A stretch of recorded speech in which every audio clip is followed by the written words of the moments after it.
Hello दोस्तों, जय श्री राम। आप सबका मेरे YouTube channel ignition classes video में स्वागत है। तो आज अप्लाइड मैथमेटिक्स की इस वीडियो में हम करने वाले हैं वेक्टर्स के ऊपर कुछ और क्वेश्चंस। इससे पहली वीडियो में मैंने आपको इंट्रोडक्शन कराया था वेक्टर का कि वेक्टर क्या होते हैं, वेक्टर को कैसे ऐड करते हैं, कैसे सब्ट्रैक्ट करते हैं। उससे आगे आज हम क्वेश्चन पढ़ेंगे कि जो हमारे पास फॉर्मूला बेस्ड क्वेश्चन आते हैं, जिससे दो वेक्टर्स के बीच में या दो पॉइंट्स के बीच में डिस्टेंस कितनी होगी उसको निकालने के लिए हमारे पास फॉर्मूला आता है। तो आज जो रेडीमेड फॉर्मूला है जिनके बिहाफ पे हम देखेंगे कि वेक्टर को कैसे सॉल्व करते हैं। तो चलिए वीडियो को स्टार्ट करते हैं और बिना टाइम को वेस्ट किए और देखते हैं आज के हमारे वेक्टर के इंपॉर्टेंट क्वेश्चन कौन कौन से होने वाले हैं। ठीक है, तो ये हमें कुछ फॉर्मूलाज दिए गए हैं क्या वेक्टर अलजेब्रा पे, जिसमें हमें काम करना है। आज इन्हीं के ऊपर हम क्वेश्चन करने वाले हैं। क्या सबसे पहला फॉर्मूला है कि अगर हमारे पास कोई दो पॉइंट दिए गए हैं, ठीक है, और उन दोनों पॉइंट के बीच की हमसे डिस्टेंस पूछी जाती है, तो हम उसका फॉर्मूला यूज करके क्या कर सकते हैं, सॉल्यूशन निकाल सकते हैं। क्या होगा फॉर्मूला कि दोनों डिस्टेंस के बीच, जिन पॉइंट के बीच में हमें डिस्टेंस चाहिए उन पॉइंट को लिखेंगे, जैसे पी और क्यू, x2 माइनस x1 का whole square plus y2 minus y1 का whole square plus z2 minus z1 का होल स्क्वायर। जैसे कि कहने का मतलब, मान लेता हूं कि ये कोई पॉइंट p है और एक पॉइंट मैंने मान लेता हूं ये q है। मैं चाहता हूं कि ये दोनों के बीच की डिस्टेंस कितनी है ये मुझे पता चल जाए। तो अगर हमें p वेक्टर दिया गया है, जैसे p हमें कुछ दिया गया होगा, जैसे मान लेते हैं कि xi plus yj plus zk, इस तरीके से हमें दिया गया होगा। इसी तरीके से ये वन मान लेता हूं, ये वन और ये वन। इसी तरीके से ये दिया गया होगा x2i plus y2j plus z2k, हमें इस तरीके से दिया गया होगा। तो हम क्या करेंगे, हमें पॉइंट्स की डिस्टेंस निकालनी होती है। और डिस्टेंस कैसे निकालते हैं, पी क्यू। तो पी क्यू निकालेंगे तो पी क्यू के लिए क्या मान लेता हूं कि मैं एक पॉइंट मान लेता हूं ओ। तो क्या तरीका होता है कि ओ क्यू जो बाद में लिखी होती है उसे पहले लिखते हैं। तो O Q minus O P, बात समझ में आ गई। जैसे पी क्यू डिस्टेंस निकाले हैं तो पी क्या है, पी क्यू क्या है, सेकंड टर्म पे है। तो जो बाद में लिखा होता है उससे पहले करते हैं और जो पहले लिखा होता है इसे माइनस करते हैं बाद में। ओपी की वैल्यू, ओ क्यू की वैल्यू दी गई है ये, तो x2i plus y2j plus z2k, इसमें से माइनस करना है ओपी को। ओपी की वैल्यू ये दी गई है तो ये सभी टर्म प्लस की है तो माइनस की हो जाएंगी। तो माइनस के x1i माइनस के y1j और माइनस के z1k।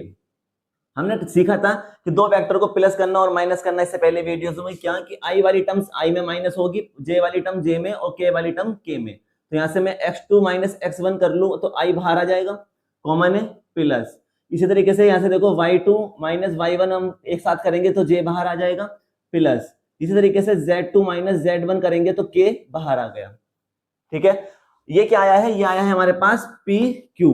क्या आया है ये, पी क्यू। हमें पता है कि हमने मॉडुलस निकालना सीखा था कि मैं अगर पी क्यू का मॉडुलस निकालूं, क्यों निकाल रहा हूं मॉडुलस बच्चों, हमसे पूछा गया है कि पी और क्यू के बीच की डिस्टेंस कितनी है। तो डिस्टेंस नंबर में होगी, ऐसा तो है नहीं कि कोड में दे देंगे या फिर इसमें वेक्टर में देंगे, नहीं, नंबर में देंगे ना। और नंबर निकालने के लिए मैंने क्या बताया था, मॉडुलस होता है। मॉडुलस मतलब जो एग्जैक्ट क्वांटिटी बताई नंबर में, तो हमें एग्जैक्ट डायमेंशन चाहिए तो उसके लिए क्या निकालेंगे, मॉडुलस। किसका, इसका, पी क्यू का, जो पी क्यू आया है।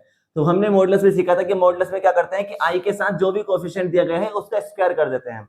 ठीक है, कैसे, हमने सीखा था अंडर रूट आई के साथ क्या दिया गया है, x2 माइनस x1, तो इसका स्क्वायर हो जाएगा, प्लस y के साथ, j के साथ क्या है, y2 माइनस y1, तो इसका भी स्क्वायर हो जाएगा।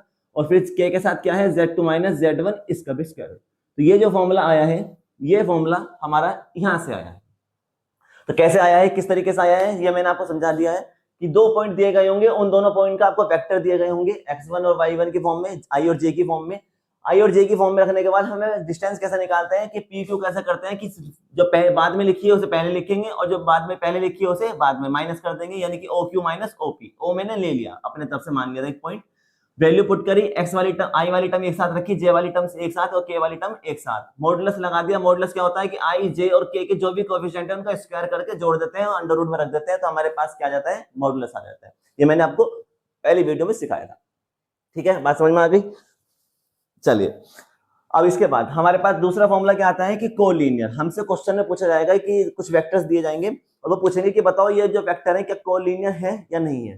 तो उसके लिए क्या होगा, आपको दो वेक्टर दिए जाएंगे, एक आर और एक ए, कुछ भी हो सकता है, पी भी दे सकते हैं, क्यू भी दे सकते हैं, कुछ भी मान सकते हैं। कहने का मतलब दो वेक्टर आपको दिए जाएंगे, उन दोनों वेक्टर को आपको बताना है कि ये दोनों वेक्टर के आपस में कोलिनियर है या नहीं। कोलिनियर का मतलब समझते हो क्या होता है, कोलिनियर का मतलब एक ही लाइन में हो, है ना। जैसे कि मैंने कहा कि एक ये लाइन है ए नाम से और दूसरी एक और लाइन मैंने बना दी बी नाम से, तो दोनों के दोनों क्या है, एक दूसरे के ऊपर है। अगर एक दूसरे के ऊपर है तो ये केस क्या बन जाता है, कोलिनियर बन जाता है। ठीक है, तो कब होंगे वो कोलिनियर, कि जो पहला वेक्टर है अगर वो दूसरे वेक्टर के बराबर है लेकिन साथ में कुछ नंबर आया है। जैसे जैसे कैसे, मतलब कैसे कहना चाह रहे हैं, जैसे मान लेता हूं कि r की वैल्यू कितनी है, 6 है, मान लेते हैं, ओके, इज इक्वल टू ए की वैल्यू कितनी है 12 है 12। तो मैं 6 को क्या लिख 12 को क्या लिख सकता हूं 2 इंटू 6 इंटू यहाँ पे क्या है 6। ठीक है, तो ये तो आर वेक्टर हो गया, ये ए वेक्टर हो गया, और साथ में ये क्या आ गया कुछ नंबर आ गया। तो इसका मतलब अगर जो आर वेक्टर है वो ए वेक्टर का कुछ टाइम है, टाइम का मतलब यहाँ पे देखो ये जो 6 है ये इसका कितना टाइम्स है 2 टाइम्स है। तो इसलिए अगर ऐसा केस बन जाए कि आर वेक्टर जो है वो ए वेक्टर का कुछ टाइम बन जाए तो वो जो कहलाएगा वो क्या कहलाएगा कोलिनियर वेक्टर। अभी क्वेश्चन करेंगे आप समझ जाओगे। अब आते हैं थर्ड नंबर पे कि अगर हमारे पास कोई भी 3 वेक्टर दिए गए हैं ए बी सी कुछ भी हो, 3 वेक्टर दिए गए हैं और हमसे पूछा जा रहा है कि बताओ ये कोप्लेनर और लीनियर इंडिपेंडेंट है या नहीं। ये क्वेश्चन आता है, पूछे जाते हैं डायरेक्ट ऐसी कि कोप्लेनर और लीनियर इंडिपेंडेंट है या नहीं है। तो कब होंगे, अगर जो वेक्टर दिए गए हैं अगर उनके हम डिटरमिनेंट, उनके जो कोफिशिएंट है उन कोफिशिएंट से एक डिटरमिनेंट बना लें और ये डिटरमिनेंट अगर 0 के बराबर आ जाती है तो हमारे जो वेक्टर होंगे वो कोप्लेनर और लीनियर इंडिपेंडेंट बन जाएंगे। कैसे कोफिशिएंट, जैसे यहाँ पे है ना coefficient x y z x2 y2 z2, इस तरीके से कोफिशिएंट होंगे। उन कोफिशिएंट के हम एक डिटरमिनेंट बना लेंगे और अगर डिटरमिनेंट को सोल्व करने पर इसका आंसर 0 आ रहा है तो वो जो कहलाएंगे वेक्टर वो कैसे होंगे कोप्लेनर और लीनियर इंडिपेंडेंट वेक्टर होंगे। क्वेश्चन कराऊंगा अभी भी इस पे भी। अब अगर ये डिटरमिनेंट 0 नहीं आ रहा है, डिटरमिनेंट 0 के बराबर नहीं है, 0 नहीं आ रहा है, तो जो ये तीनों वेक्टर्स होंगे ये कैसे होंगे नॉन कोप्लेनर और लीनियर डिपेंडेंट वेरिएबल। ठीक है, अपोजिट हो जाएंगे, सीधी सी बात है। अगर 0 के बराबर आ गया डिटरमिनेंट तो कोप्लेनर है, अगर 0 के बराबर नहीं आया तो नॉन कोप्लेनर है, 0 के बराबर आ जाएगा तो लीनियर इंडिपेंडेंट है, अगर नहीं आएगा तो लीनियर डिपेंडेंट हो जाएंगे। तो ये कुछ आज के फॉर्मुलाज हैं जिस पर हम क्वेश्चन करने वाले हैं। ठीक है, तो चलिए वीडियो को स्टार्ट करते हैं और देखते हैं कि इन पर क्वेश्चन किस तरीके से हम सोल्व करेंगे। तो यह सिंपल सा क्वेश्चन है, बिल्कुल इजी क्वेश्चन है। क्या कहा गया है कि हमें दो वेक्टर दिए गए हैं p और q, जिसमें p की वैल्यू दी गई है q की वैल्यू दी गई है। पूछा है हमसे कि फाइंड द pq वेक्टर और देन उसके बाद पूछा गया है डिस्टेंस बिटवीन द देम। ध्यान से समझना, पी क्यू का मतलब ये नहीं कि डिस्टेंस है, पी क्यू का मतलब क्या है कि हमें पी क्यू वेक्टर बताना है, क्योंकि यहाँ पे पी वेक्टर सेपरेट दिया गया है और क्यू वेक्टर सेपरेट दिया गया है। तो पहले तो हमें पी क्यू वेक्टर बताना है और उसके बाद इन दोनों के बीच की डिस्टेंस बतानी है कि कितनी है। तो देखो कैसे क्वेश्चन सोल्व करते हैं, स्टार्ट करते हैं क्वेश्चन को सोल्यूशन। गिवन क्या क्या है, पहले गिवन लिख लेते हैं। तो हमारे पास गिवन है कि पी वेक्टर जो है वो कितना है हमारे पास माइनस के आई प्लस के 2j माइनस के 3k। ठीक है, इन पे एक कैप जरूर लगा देना नहीं तो फिर दिक्कत हो जाती है। तो Q इजिकल टू हमारे पास क्या दिया गया है 7i माइनस के 6k। अब जिन बच्चों को नहीं पता है तो उनके लिए मैं क्या करूं, क्योंकि देखो यहाँ पे j की टर्म भी है, यहाँ पे j की टर्म नहीं है, तो j की टर्म को लिखने के लिए हम क्या करते हैं, जब हमारे पास कोई टर्म नहीं होती है तो क्या लिख देंगे 0 इंटू j, और यहाँ पे साथ में क्या था 6k। अब देखो 0 इंटू के लिखने से क्या कुछ फर्क पड़ा, 0 की मल्टीप्लाई किसी नंबर से करेंगे 0 आएगा, और 0 की किसी से भी ऐड करें या सब्ट्रैक्ट करें तो वही नंबर आ जाएगा। क्वेश्चन पे कोई फर्क पड़ेगा नहीं, तो इससे कोई फर्क नहीं पड़ा, इसलिए मैं 0 लिख सकता हूं। अब हम निकालेंगे पी क्यू। नाउ हमें क्या निकालना है vector P Q, vector P Q. अभी अभी मैंने बताया था कि पी क्यू कब निकलेगा, यानी कि इस तरीके से दोनों में डिस्टेंस पूछ रहे हैं। तो डिस्टेंस का मतलब क्या होगा, क्या करेंगे जो बाद में लिखा है वो वेक्टर पहले लिखेंगे क्यू वेक्टर और माइनस पी वेक्टर। बाद में क्या, पहले क्या लिखा है पी, ठीक है, जो बाद में लिखा होता है उसे पहले लिखेंगे और फिर माइनस कर देंगे उससे पहले वाले को। तो Q vector minus P vector करते हैं। क्यू कितना दिया गया है माइनस के 7 नहीं प्लस के 7i माइनस के 0j और माइनस के 6k, यही है हमारे पास Q vector. Minus P vector कितना है माइनस के i प्लस के 2j माइनस के 3k। ये हमारे पास दोनों वैल्यू आ गई। अब हम इनको क्या करेंगे सब्ट्रैक्ट करेंगे, तो माइनस आई वाली टर्म आई में, जे वाली टर्म जे में सब्ट्रैक्ट होगी और के की टर्म के में सब्ट्रैक्ट होगी। तो देखो यहाँ पे कितना लिखा है 7i, माइनस है बीच में और एक माइनस यहाँ से आएगा। देखो इस माइनस के अंदर मल्टीप्लाई करनी है, सीधी सी बात है। तो चलो पहले मैं ऐसे कर देता हूँ, मल्टीप्लाई कर देता हूँ ताकि दिक्कत ना हो। माइनस के अंदर मल्टीप्लाई कर रहा हूँ तो जो टर्म माइनस की होगी वो प्लस की हो जाएगी और जो प्लस की है वो माइनस की। तो माइनस माइनस प्लस, तो प्लस के आई आ गया, प्लस माइनस माइनस तो माइनस के 2j आ गया, और minus plus minus minus plus तो प्लस के 3k आ गया। अब ऐड कर सकते हैं, तो देखो यहाँ तो 7i ये प्लस का है ना, और यहाँ पे एक आई ये भी आई कैसा है प्लस का है, तो प्लस के आई दोनों ऐड हो गए। चलो प्लस, अब मैं ब्रैकेट में रख सकता हूँ कोई दिक्कत नहीं है ना। चलो उसके बाद या नहीं रहने दो, ब्रैकेट में ऐसे रहने देते हैं। उसके बाद जे वाली टर्म देखते हैं। देखो जे वाली टर्म ये क्या है माइनस के 0j है, उसके बाद j कहां पर है यहाँ पर, तो माइनस के 2j। उसके बाद k वाली टर्म देखते हैं तो माइनस के 6k और प्लस के 3k।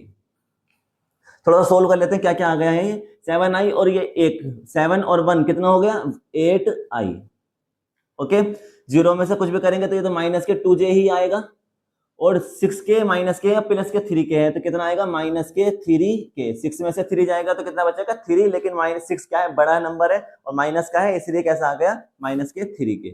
तो ये हमारे पास क्या आ गया है, ये आया है क्वेश्चन का PQ वेक्टर, जो हमसे उसने पूछा था कि भाई PQ वेक्टर कितना है। ठीक है, तो PQ वेक्टर हमारे पास कितना आ गया है 8i माइनस के 2j माइनस के 3k। अब आते हैं, उसने कहा था डिस्टेंस बिटवीन देम। डिस्टेंस सीधी सी बात है, डिस्टेंस कैसे आती है, कंप्लीट नंबर में आती है। डिस्टेंस कैसी होगी, कंप्लीट नंबर में होगी। ये तो क्या है इसका, ये है डायरेक्शन। हमें क्या बताना है, कंप्लीट नंबर में डिस्टेंस। तो कैसे, ये मैंने ऐड किया है अपनी तरफ से क्वेश्चन में। तो डिस्टेंस कैसे निकालेंगे, अगर डिस्टेंस पूछ रहा है, कंप्लीट नंबर पूछ रहा है, तो क्या करेंगे, PQ का जो है, जो PQ वेक्टर आया है उसका मॉडुलस निकाल देंगे हम। मॉडुलस निकालने से क्या होता है, हमें कंप्लीट नंबर मिलता है। तो मॉडुलस का फॉर्मूला क्या होता है, मॉडुलस का फॉर्मूला होता है कि x का स्क्वायर प्लस y का स्क्वायर प्लस z का स्क्वायर। दैट मीन्स क्या मतलब है इसका, कि i के साथ जो लिखा होता है वो x होता है। इसे किससे कंपेयर करेंगे, कंपेयर कर लो, compare from xi plus yj plus zk।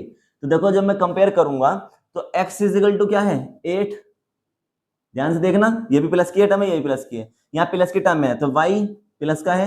y को जब कंपेयर करेंगे तो यहाँ कैसी टर्म है माइनस के, तो क्या आएगा माइनस के 2, और z इजिकल टू यहाँ प्लस का z हो गया, इधर क्या है माइनस का 3। तो जैसी टर्म लिखी होगी साइन के साथ वैसे ही लिखेंगे, कभी गड़बड़ करो आप, क्योंकि फॉर्मूला प्लस में होता है। तो अगर यहाँ माइनस आ रहा है तो माइनस की ही डिजिट ली जाएंगी, और अगर प्लस की है तो कोई दिक्कत ही नहीं है। वैल्यू पुट कर देते हैं यहाँ पर। तो x की वैल्यू कितनी है 8 का स्क्वायर, y की वैल्यू कितनी है माइनस के 2 का स्क्वायर, और z की वैल्यू कितनी है माइनस के 3 का स्क्वायर। सोल्व करो इसको, 8 8 जा 64, 2 2 जा 4, 3 3 जा 9, ये हो जाएगा 68 प्लस 9 कितना हो जाएगा 77 अंडर रूट में। तो यहाँ से PQ मॉडुलस कितना आ गया हमारे पास अंडर रूट 77, ये इसकी डिस्टेंस बन जाएगी। तो ये तो डायरेक्शन कहलाती है और ये वैल्यू कहलाएगी मैग्नीट्यूड। ठीक है, इस तरीके से हम क्वेश्चन को सोल्व करेंगे इसमें। तो सिंपल क्वेश्चन आपके आते ही आते हैं इस तरीके से 1 2 नंबर में, तो इस तरीके से आपको सोल्व करके बताना पड़ेगा। चलिए आगे देखते हैं कुछ और क्वेश्चन दिया गया है, प्रूव द वेक्टर। हमें वेक्टर दिए गए हैं ये और ये इस तरीके से, और पूछा है कि are the side of the right angle triangle, यानी हमें ये प्रूफ करना है कि ये 3 डायमेंशन दी गई है उसने, यानी कि 3 हमें साइड दी है वेक्टर की फॉर्म में। बताना है कि ये तीनों साइड जो है ये राइट एंगल ट्रायंगल की फॉर्म, राइट एंगल ट्रायंगल की साइड्स हैं या नहीं है, प्रूफ करना है एक्चुअल में है या नहीं। ठीक है, तो कैसे होगा, देखो ध्यान से, मैं पहले एक रेक्टेंगल ट्रायंगल अगर बनाऊं तो राइट एंगल ट्रायंगल कैसा होगा। हमें अगर एक रेक्टेंगल बनाते हैं ट्रायंगल, तो ये क्या है एक राइट एंगल ट्रायंगल है। कौन क्या होता है रेक्टेंगल ट्रायंगल, क्योंकि यहाँ पे ये जो एंगल होता है कितने का है 90 डिग्री का। तो मैंने रेक्टेंगल ट्रायंगल बनाया, मैं नाम दे देता हूँ इसका, ये ए साइड पॉइंट मान लेता हूँ, ये बी और ये सी मान सकते हैं। तो उसने जो गिवन दिया है पहले वो देखते हैं कि हमें क्या क्या गिवन दिया है। उसने गिवन दिया है कि जो ये वेक्टर्स हैं ये साइड्स हैं किसकी, राइट एंगल ट्रायंगल की, यही हमें प्रूफ करना है। तो इसका मतलब ये जो पूरा वेक्टर दिया गया है 2i माइनस के जे प्लस के के, ये हमें कोई वेक्टर दिया गया है। ठीक है, तो ये जो वेक्टर है ये उसने बताया था साइड है, क्योंकि 1 साइड 2 साइड और 3 साइड, 3 साइड्स दे रखी है। हमें तो ये प्रूफ करना है कि हाँ ये रेक्टेंगल की ही साइड्स हैं, ये तो हमें प्रूफ करना है। लेकिन उसने पहले कह दिया ना कि ये साइड है किसकी, एक ट्रायंगल की साइड्स हैं। तो मैं मान लेता हूँ, देखो हमारे पास कितनी साइड बन गई, एक तो ए बी है, ये पूरी ए से लेकर बी तक, ए से लेकर बी तक ये हमारी एक साइड बन गई, बी से लेकर सी तक ये हमारी एक साइड है, और सी से लेकर ए तक ये भी हमारी एक साइड है या नहीं है। तो 3 साइड्स होती हैं उस ट्रायंगल के, तीनों साइड हमें दी गई हैं। तो मैं कोई सी भी मान सकता हूँ। मैंने मान लिया कि ये जो है ये क्या है ए बी है, और मैंने इसकी डायरेक्शन दे दी ए। डायरेक्शन देने वाला क्या हो, मैंने बता दिया ये वेक्टर है। तो यानी ये एक ए बी वेक्टर है, किसकी फॉर्म में है, इस फॉर्म में है। यानी ए बी जो है एक वेक्टर की फॉर्म में हमें दिया गया है ये। इसी तरीके से मैं मान लेता हूँ ए से बी चले और बी से कहाँ जाएंगे सी। तो मैंने कहा कि जो बी सी वेक्टर है वो कितना दिया गया है हमें, आई माइनस 3j माइनस 5k। ठीक है, उसके बाद सी से कहाँ आएंगे ए। ये ध्यान रखना, अपने हिसाब से नहीं मानना है, थोड़ा सा सर्किल लेके चलना है। तो मैं ए से बी गया पहले, फिर बी से सी गया, और मैं सी से कहाँ आऊंगा ए। तो मैं सी से क्या ले रहा हूँ, ए ले रहा हूँ। हालांकि कुछ भी कर सकते हो आप, आगे पीछे कर सकते हो, लेकिन मैं एक समझता हूँ कि एक हायरार्की होनी चाहिए, है ना। ऐसा नहीं है कि हाँ कुछ भी अपने हिसाब से मान लो, थोड़ा सा एक हायरार्की में लेके चलना होता है। तो बाकी कोई दिक्कत नहीं, कैसे भी ले सकते हो। तो मैंने मान लिया कि ये क्या कर लिया है, मैंने मान लिया लेट कि ये जो आप लोगों ने वेक्टर्स दिए हैं ये मैंने मान लिया कि भाई ये साइड है किसकी, ट्रायंगल की है। अब हमें इसे प्रूफ करना है। तो बच्चों